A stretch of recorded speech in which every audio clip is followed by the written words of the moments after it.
Halo, Assalamualaikum semuanya. Berjumpa kembali dengan mata pelajaran IPS kelas 8 semester 1 dengan materi tentang pluralitas masyarakat Indonesia. Semoga kalian selalu sehat dan semangat.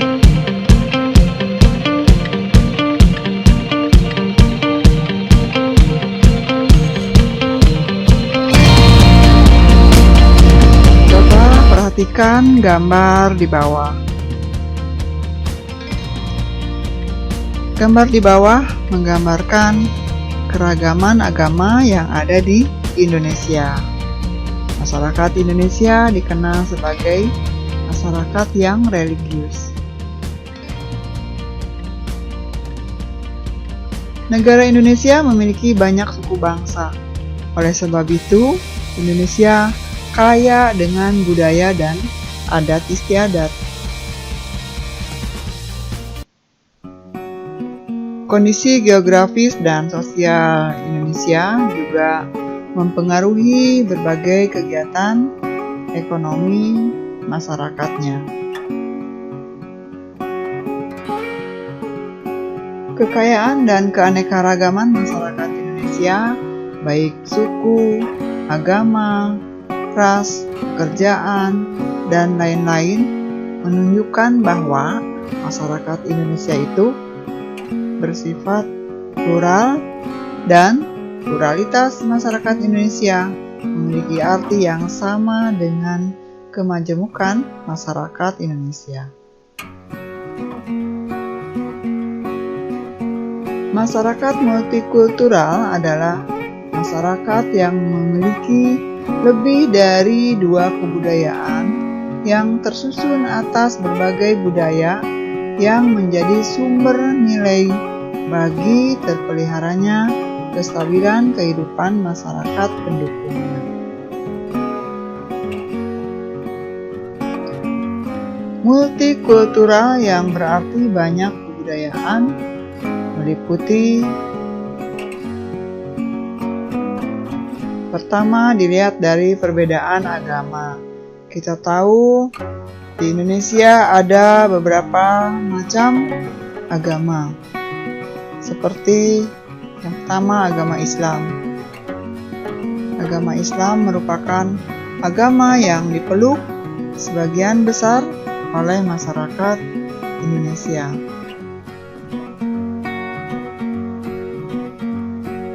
Sebelum kedatangan agama Islam di Indonesia, telah berkembang agama Hindu dan Buddha sejak sekitar abad ke-4 Masehi.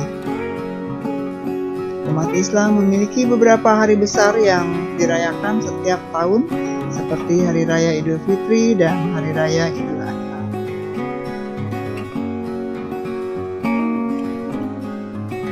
Selanjutnya yaitu agama Kristen Protestan.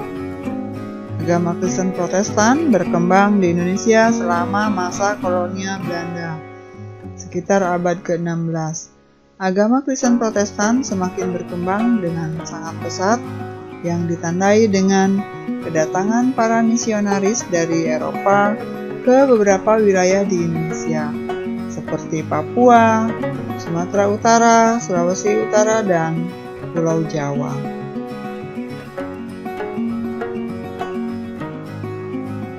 Kristen Katolik. Bukti yang paling kuat kedatangan agama Kristen Katolik di Indonesia bersamaan dengan penjelajahan bangsa-bangsa Barat ke Indonesia. Kristen Katolik tiba di Indonesia saat kedatangan bangsa Portugis yang diperkuat dengan kedatangan bangsa Spanyol. Selanjutnya, agama Hindu dan Buddha. Perkembangan agama Buddha diperkirakan terjadi bersamaan dengan perkembangan agama Hindu di Indonesia. Upacara keagamaan yang sering dilakukan yaitu Hari Raya Waisak dan Ulambanan. Yang kedua yaitu perbedaan budaya. Menurut sosiolog J.J. Honigman, terdapat 3 wujud budaya, yaitu gagasan, tindakan, dan karya. Dari 3 wujud budaya itu, yang pertama gagasan. Wujud kebudayaan merupakan anur, bentuk kumpulan gagasan, nilai norma peraturan, dan sebagainya. Wujud kebudayaan berupa pemikiran manusia dapat dilihat dalam karya-karya tulis dalam bentuk karangan dan buku-buku hasil karya para penulis pada kurun tertentu. Kemudian wujud budaya aktivitas. Aktivitas merupakan wujud kebudayaan sebagai suatu tindakan berpola dari manusia dalam masyarakat yang disebut juga dengan sistem sosial. Terdiri dari aktivitas-aktivitas manusia yang saling berinteraksi, mengadakan kontak, serta bergaul dengan manusia lain menurut pola-pola tertentu berdasarkan adat tata kelakuan dalam kehidupan sehari-hari.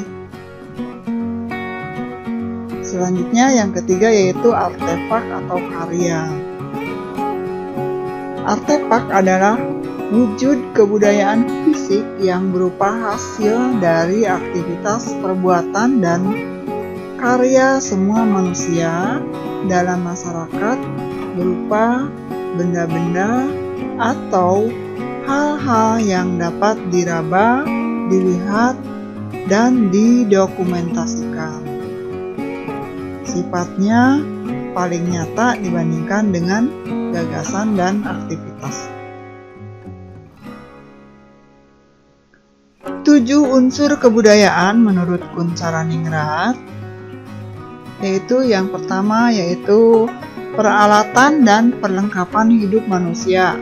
Contoh, pakaian, perumahan, alat-alat rumah tangga, senjata, alat produksi, transportasi, dan sebagainya. Yang kedua, mata pencaharian hidup dan sistem-sistem ekonomi seperti pertanian, sistem produksi, sistem distribusi, dan sebagainya.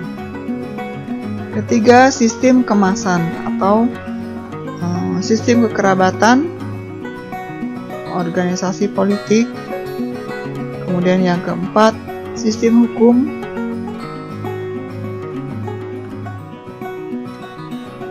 Yang kelima, bahasa, meliputi lisan dan tertulis. Keenam, kesenian, meliputi seni rupa, seni suara, seni gerak, dan sebagainya. Yang ketujuh adalah religi atau sistem kepercayaan.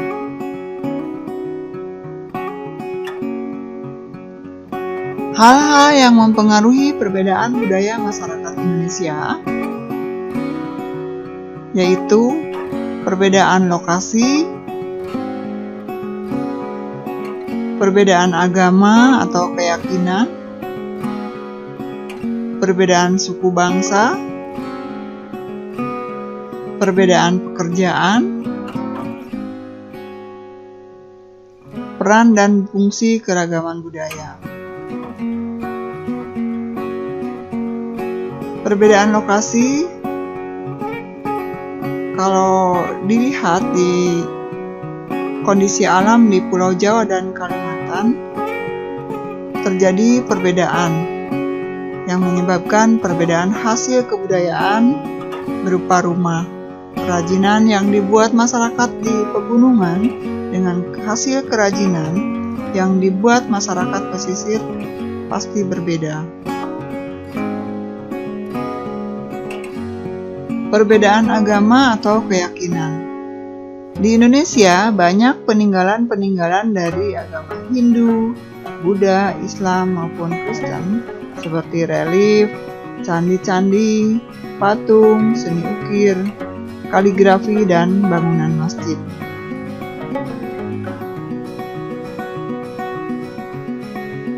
Semua pekerjaan itu mulia, selama pekerjaan tersebut bermanfaat bagi diri dan orang lain. Misalnya, pekerjaan seorang guru, kemudian pekerjaan seorang nelayan, pekerjaan menjadi TNI, menjadi seorang chef, menjadi pilot, seorang dokter, maupun pekerjaan berupa sebagai kontraktor. Tarian daerah sebagai salah satu kekayaan seni budaya bangsa Indonesia menjadi salah satu daya tarik bagi bangsa-bangsa asing. Fungsi keragaman budaya dalam pembangunan nasional yaitu yang pertama, sebagai daya tarik bangsa asing. Salah satu daya tarik wisatawan mancanegara adalah kekayaan budaya bangsa Indonesia. Yang kedua, mengembangkan kebudayaan nasional. Kebudayaan nasional adalah puncak dari kebudayaan daerah. Kebudayaan daerah akan memperkaya kebudayaan nasional. Misalnya, yaitu kain batik yang beragam dan berasal dari berbagai daerah dengan motif dan corak yang berbeda-beda atau beragam, sehingga menjadi satu kebudayaan nasional.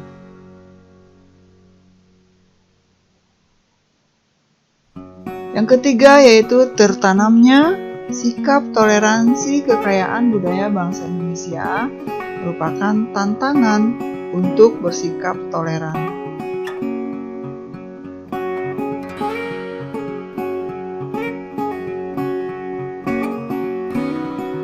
Yang keempat yaitu saling melengkapi hasil budaya.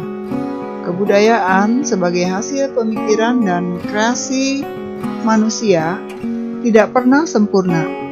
Keanekaragaman budaya di Indonesia justru memberikan kesempatan untuk saling mengisi.